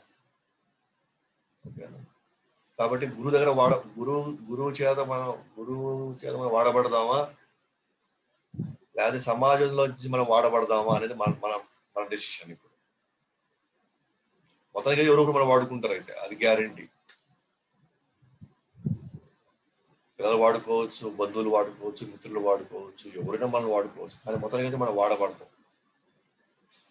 కృష్ణుడు సంబంధమైనటువంటి ఆచార్యుడి యొక్క ఇందులో మనం వాడబడితే మాత్రం మనం వైకుంఠం గ్యారంటీ. కానీ కృష్ణుడు సంబంధంలో వ్యక్తులు మనం వాడుకోకుండా కానున్నట్లయితే ఎవరో ఒకరు మనం వాడుకోవాల్సింది. ఇంకెవరు వాడుకున్నా మనకి మళ్ళీ జన్మ గ్యారంటీ. అది ఎలా ఉంటుంది, ఎప్పుడు ఉంటుంది, ఏ పరిస్థితి ఉంటుంది మనం చెప్పలేము. కాబట్టి నేను కృష్ణ చైతన్యంలో ఉన్నటువంటి భక్తులు లేదా ఆచార్యులు లేదా గురువు యొక్క ఇదిలో నా జీవితం వాడబడ్డం నాకు అవసరం, నాకు ఇష్టం అని మనం నిర్ణయించుకోవాలా? లేకపోతే ఇటువైపు ఉన్నటువంటి సమాజంలో ఏదో మన ఏ ఉద్యోగం ఏదో ఒక బాస్ మనం వాడుకుంటూనే ఉన్నాడు, ఏ వ్యాపారంలో కదా ఏ కస్టమర్ మనం వాడుకుంటూనే ఉన్నాడు, రకరకాలుగా వాడుకోవచ్చు. కాబట్టి మన భౌతికంలో ఉన్న వ్యక్తులు మనం ఎక్కువ వాడుకోవాలా? మనకు స్వతంత్రం ఉంది, ఎప్పుడైనా మనకు అవకాశం ఉంది. కాబట్టి మనం పూర్తిగా ఆ స్వతంత్రం మన దగ్గర ఉంది. కాబట్టి ఇప్పుడు ఎలా వాడడం, ఏ విధంగా వాడబడడం అనేది మన ఇష్టం. సో వైరాగ్యం, నిజమైన వైరాగ్యం ఎప్పుడు వస్తుందంటే కృష్ణ భక్తిలో ఉన్నప్పుడు మాత్రమే నిజమైన వైరాగ్యం వస్తుంది. వైరాగ్యం అంటే ఇక్కడ పూర్తిగా వదిలేయడం అని కాదు అర్థం. కృష్ణుడు ఏది చేయమంటే అది చేయడం వైరాగ్యం. మనకి ఇష్టం లేకపోయినా చేస్తాం. ఎందుకంటే కృష్ణ భక్తిలో ఇంద్రియాల జ్ఞానంతో నిమగ్నం చేస్తాం పర్ఫెక్ట్ గా. వైరాగ్యం అంటే మనకి ఇష్టం వచ్చినట్టు కాకుండా శాస్త్రాలు చెప్పినట్టుగా, ఆచార్యులు చెప్పినట్టుగా, లేదంటే భగవంతుడు చెప్పినట్టుగా నిమగ్నం చేయడం అంటే వైరాగ్యం అంటే నాకంటూ ఏం లేదు, నాకంటూ ఆసక్తి ఏం లేదు అక్కడ, దాన్ని వైరాగ్యం అంటారు. వైరాగ్యం అంటే నా దగ్గర ఎలాగో లేవు కాబట్టి నేను వైరాగ్యంలో ఉన్నా అంటే అది నిజమైన వైరాగ్యం కాదు. అన్నీ ఉండి కూడా జ్ఞానంతో ఇది నాకు శాశ్వత పరిష్కారం ఇవ్వలేదు, కానీ ప్రపంచం వాళ్ళ కోసం నాకు స్టేటస్ మెయింటైన్ కాబట్టి అది ఉంటుంది. కాబట్టి మా ఇంట్లో మంచం ఉంది, డబుల్ కాట్ మంచం ఉంది, అన్నీ ఉన్నాయి, కానీ నేను మాత్రం కిందే పడుతున్నాను, నాకు కిందే హ్యాపీగా ఉన్నాను. ఇది వైరాగ్యం అంటే. కానీ ఇది ఒక స్థాయిలో వైరాగ్యం అయితే, కానీ కృష్ణుడు ఆదేశించినట్టు విషయాలు నియమ నిబంధనలో ఉండడం అది నిజమైన వైరాగ్యం. ఎందుకంటే అక్కడ నాకంటూ ఏమి లేదు, కృష్ణుడికి ఇష్టం కాబట్టి, ఆచార్యుడికి గురువుకి ఇష్టం కాబట్టి నేను చేస్తాను. కాబట్టి భౌతిక ఇతర ఆధ్యాత్మిక మార్గాల్లో ఖచ్చితంగా విఫలం అవుతారు, పాల్గొ వైరాగ్యం అయిపోతుంది. ఎందుకంటే ఏదో ఒక రోజు వాళ్ళ వైరాగ్యం దెబ్బతినిపోతుంది. ఎందుకంటే వైరాగ్యం ఎప్పుడు వస్తుంది అంటే ఇంద్రియాలు కృష్ణుడి సేవలో పెట్టినప్పుడు వైరాగ్యం వస్తుంది. కానీ ఇతర భౌతిక మార్గాల్లో, ఆధ్యాత్మిక మార్గాల్లో అసలు వైరాగ్యం కుదరదు. వైరాగ్యం కొంతకాలం వాళ్ళు వాళ్ళు ప్రయత్నించగలుగుతారు కానీ ఏదో ఒక రోజు విఫలమైపోతుంది. ఎన్నో సందర్భాల్లో గొప్ప గొప్ప వాళ్ళందరూ కూడా వాళ్ళ వైరాగ్యాన్ని నుంచి వాళ్ళు బయటపడిపోయారు. ఆ వైరాగ్యాన్ని కంటిన్యూ చేయలేకపోయారు. దాన్ని ఫాల్గు వైరాగ్యం అంటారు. ఫాల్గు అంటే చీటింగ్. సో ఎక్కువ కాలం కూడా ఆ మార్గాలు మన పూర్తి వైరాగ్య స్థితిలో తీసుకువెళ్ళలేదు. అందుకనే కర్ములు, జ్ఞానులు, యోగులు, తపస్సులు, సిద్ధులు భక్తికి ఉంటేనే ఫలితం ఉంటేనే, భక్తి ఉంటేనే ఫలం కూడా వస్తుంది వాళ్ళకి. కర్మయోగంలో మనం ఉన్నత స్థాయికి వెళ్ళాలన్నా, జ్ఞానయోగంలో ఉన్నత స్థాయికి వెళ్ళాలన్నా, యోగులు కానీ ఎవరైనా సరే వాళ్ళ యొక్క గోల్ అచీవ్ అవ్వాలన్నా సరే వాళ్ళ ఎంతో కొంత భక్తి ఉండాలి. భక్తి అనే ఎలిమెంట్ లేకపోతే, కృష్ణుడి మీద భక్తి లేకపోతే ఈవెన్ వాళ్ళు ఎంచుకున్న మార్గంలో వాళ్ళు ఫలితం పొందలేరు. పరిపూర్ణమైనటువంటి రిజల్ట్ రాలేదు వాళ్ళకి. కాబట్టి ఇక్కడ మెయిన్ పాయింట్ ఏంటంటే కృష్ణ భక్తి, కృష్ణ చైతన్యం అనేది మోస్ట్ ఇంపార్టెంట్. ఎందుకంటే కృష్ణుడు అన్నాడు, స్థితప్రజ్ఞుడు అనేవాడు తన చైతన్యాన్ని పూర్తిగా నా మీద నిమగ్నం చేస్తాడు. అంటే దాని ఇండైరెక్ట్గా మనకి ఏం చెప్తున్నాడు, స్థితప్రజ్ఞుడు కావాలనుకుంటే మాత్రం కృష్ణుడి మీద పెట్టాలి మన మనసుని తీసుకుని వెళ్ళి, ఇంకెవరి మీద కాదు. ఓకే, ఇంక దేని మీద కాదు. స్థితప్రజ్ఞుడు అవ్వాలంటే మాత్రం ఓన్లీ క్వాలిఫికేషన్ అంటే కృష్ణుడి మీద మనసు పెట్టడమే మెయిన్ క్వాలిఫికేషన్. ఓకేనా? సో కాబట్టి మనం గమనించినప్పుడు ఇవాళ నేను మిగతా 2-3 పాయింట్స్ ఉన్నాయి, టైం లేదు ఇప్పుడు. మీద రేపు భగవంతుడు దయ ఉంటే రేపు మళ్ళీ ఈ క్లాస్ కంటిన్యూ చేద్దాము. ఇక్కడ నిరాకారవాదులు భక్తుల నిమగ్న విధానం కొంచెం ఎక్స్ప్లెనేషన్ ఉంది. దాంట్లోకి వెళ్ళామంటే కొంచెం టైం పడుతుంది. బట్ ఇక్కడ నేను క్లోజ్ చేస్తాను ఈ సెషన్. కాబట్టి ఈ 2 క్లాసుల్లో ఈ ఒక క్లాస్ మనం చెప్పుకుంది ఏంటంటే,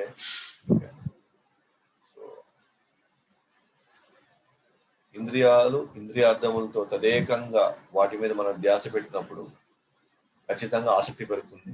ఆసక్తి పెరిగితే ఖచ్చితంగా దాంట్లో నుంచి కామం వస్తుంది. కామం నుండి క్రోధం వస్తుంది. అంటే ఆసక్తి లెవెల్లో మనకు దొరకకపోతే నాకు కావాల్సిందే అనుకుంటాం. అది అప్పుడు దొరకకపోతే క్రోధం వస్తుంది, కోపం వస్తుంది. అప్పుడు దొరకకపోతే నెక్స్ట్ ఏమవుతుంది, మోహం వస్తుంది. అయితే ఆ భాషలో ప్రభుపాదులు అంటారు, ఇంద్రియాలను ఉన్నత స్థితిలో పెట్టాల్సిన బాధ్యత మంది. అది ఉన్నత స్థితి ఏంటంటే కృష్ణచైతన్యంలో పెట్టడం, కృష్ణుడు చెప్పినట్టుగా పెట్టడం. సో ఇది పెద్దవాళ్ళ బాధ్యత, గురువు బాధ్యత చాలా ముఖ్యం అనమాట. ఎందుకంటే సంస్కారాల అలవాట్లు అన్నీ కూడా ఎవరికైనా కూడా చిన్నప్పుడు ఆ స్థితిలో వాళ్ళకి ఏం ఉండదు. ఎందుకంటే జ్ఞానం లేదు, జ్ఞానేంద్రియాలు డెవలప్ అవ్వవు కాబట్టి ఒట్టి కర్మేంద్రియాలు ఉంటాయి. కర్మేంద్రియాలు మనం డైరెక్ట్ చేయాలి. అంటే కర్మేంద్రియాలు డైరెక్ట్ చేసే క్రమంలో వాళ్ళకి అది అలవాటు అయిపోతుంది. వాళ్ళు అలవాటు చేసే క్రమం తర్వాత జ్ఞానేంద్రియాలు పెరిగిన తర్వాత, లేదా జ్ఞానేంద్రియాలు పెరిగిన తర్వాత అప్పుడు పర్ఫెక్ట్ గా జ్ఞానం చెప్పిన ప్రకారంగా ఇంద్రియాలు పనిచేస్తాయి. కాబట్టి మోస్ట్ ఇంపార్టెంట్ ఏంటి, ఇక్కడ ఇంద్రియాలను సరైన విధంలో డైరెక్ట్ చేసుకొని మనసులోకి వెళ్ళాలా, అధోగతి పాలవ్వాలనేది మన చేతుల్లో ఉంది. దాని తర్వాత ఏమైంది, సో దేవతలు సైతం అతిథులు కాదు దీనికి, దేవతలు సైతం వీటిలో పడుతున్నారు. క్రోధం నుంచి మోహం వస్తుంది, తర్వాత మోహం నుంచి స్మృతి విభ్రమ, తర్వాత బుద్ధి నాశనం అవుతుంది. అయితే మొత్తానికి ఏంటంటే కృష్ణ భక్తి వల్లనే మనం నిజమైన వైరాగ్యంలోకి వెళ్ళగలుగుతాము. ఆ నిజమైన వైరాగ్యం అంటే కృష్ణుడు చెప్పినట్టుగా జీవించడం. కృష్ణ భక్తిలోకి ఎంతో కొంత ప్రవేశం లేకపోతే ఈవెన్ మనం అనుకున్న మన లక్ష్యాలు కూడా మనం చేరలేము.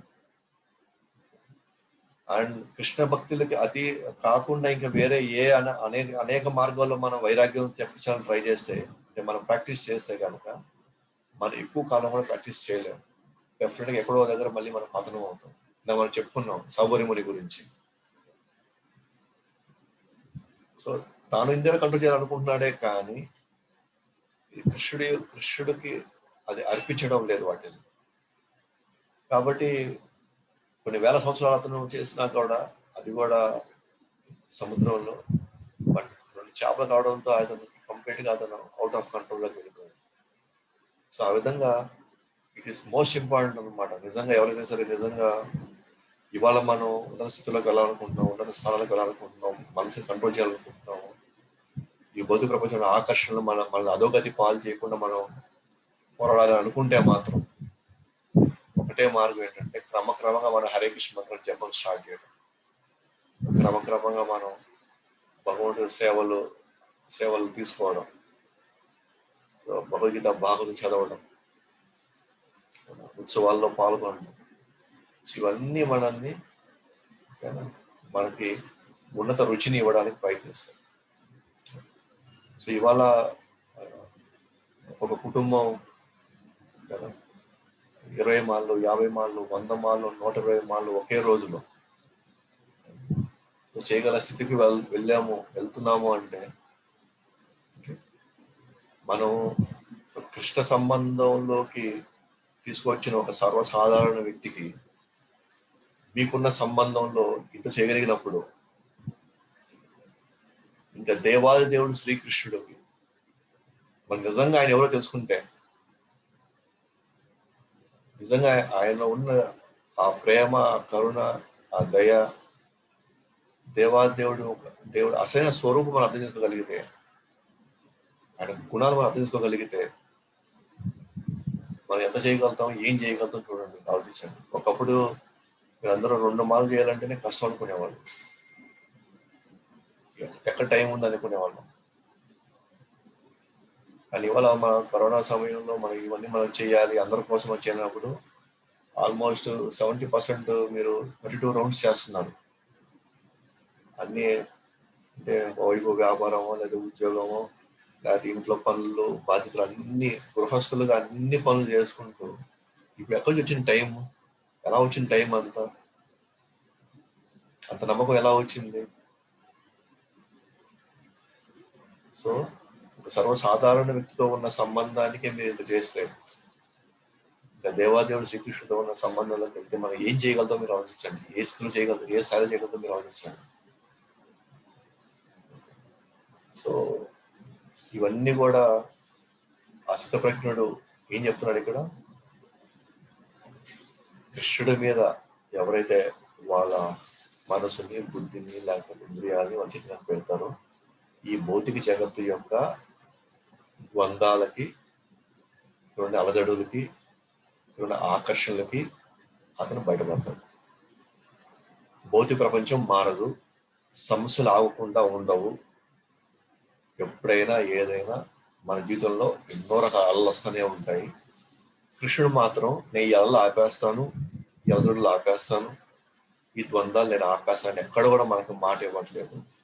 కానీ ఒక మాట మాత్రం ఇస్తున్నాడు, నువ్వు ఈ సాధన మార్గం తీసుకోగలిగితే, ఈ బుద్ధి యోగాన్ని నువ్వు స్వీకరిస్తే, ఈ నిష్కామ కర్మ యోగాన్ని నువ్వు స్వీకరిస్తే, లేదా ఈ భక్తి యోగాన్ని నువ్వు స్వీకరిస్తే నువ్వు ఖచ్చితంగా ఈ ద్వంద్వాలకి, ఈ అలజడులకి, ఆందోళనకి నువ్వు బయట రాగలుగుతావు అని ఈ భరోసా ఇస్తున్నాడు. మార్గంలో వెళ్ళే వాళ్ళకి భరోసా ఇస్తున్నాడు. కానీ భౌతిక ప్రపంచంలో ఉన్న విషయాలని మాత్రం ఆయన మాట ఇవ్వట్లేదు. కాబట్టి కావాలనుకున్న వాళ్ళు మార్గాన్ని ఫాలో అయితే వీటి గురించి మనం అంత ఆలోచన చెందాల్సిన అవసరం రాదు, లేకపోతే మనం ఇబ్బంది పడతాం. అలాగైతే మనం ఇంటిని బయటికి వెళ్ళినప్పుడు వర్షం వస్తుంది, మనం వెళ్ళేసి వర్షంలోకి వచ్చిన వర్షాన్ని మనం కోపంగా చూడలేము, మనం లేదా వర్షాన్ని బెదిరించలేము. మనం వర్షం వచ్చి తడుస్తుంది, అంతే తడుస్తాం. నా మీద ఎందుకు పడతావు నువ్వు, నేను పోయేటప్పుడు నువ్వు ఎందుకు పడతావు, అవి కుదరవు. ఇంకా అది రావాల్సిన టైంలో వస్తూనే ఉంటుంది, అది మన ఆర్డర్లో లేదు. కానీ మనం తడవకుండా మనం ఉండొచ్చు, మన ఏర్పాట్లు చేసుకోవచ్చు. కొన్ని ఒక గొడుగు తీసుకెళ్ళవచ్చు, మనం ఒక గొడుగు తీసుకెళ్తే మనం ఆ వర్షానికి మనం అంత ప్రభావితం కావు, మనం ఎంతో కొంత సేఫ్ మనం ట్రావెల్ అయిపోతాం. అలాగే ఈ భౌతిక ప్రపంచం యొక్క అలజడులను మనం ఆపలేము. జన్మ, మృత్యు, జరా, వ్యాధి, ఆధ్యాత్మిక, ఆది భౌతిక, ఆది దైవిక క్లేశాలు గ్యారంటీ. దుఃఖాలయం అశాశ్వతం అంటున్నాడు దేవాదేవుడు. బట్ నేను తప్పించుకోవచ్చు దాంట్లో నుంచి, ఏది ఆయన చెప్పిన మార్గాన్ని అనుసరించినప్పుడు. సో కాబట్టి మనకి లెసన్ చాలా క్లియర్గా ఉంది కృష్ణుడు చెప్పినట్టుగా. మనం క్రమంగా మనం అర్థం చేసుకోవాలన్నమాట. ఆయన ఏంటి ఆ మార్గాన్ని మనం ఎలా ఫాలో అవ్వాలని ఆలోచించాలే తప్ప భౌతిక ప్రపంచం గురించి మనం ఎక్కువ ఆలోచించకూడదు. ఎందుకంటే అది దాని స్వభావం ఇంతే అనమాట. కాబట్టి ఇక్కడ నేను ఈ సెషన్ క్లోజ్ చేస్తున్నాను. మిగిలింది మళ్ళీ రేపు భగవంతుడి దయ ఉంటే, కృష్ణుడి దయ ఉంటే రేపు కంటిన్యూ చేస్తాను. శ్రీల ప్రభుపాద్కి అనంత కోటి వైష్ణవులకి భగవద్వాణి శ్రీమద్ భగవద్గీతకి జయ ప్రేమ. సో ఎవరికైనా ఏదైనా ప్రశ్నలు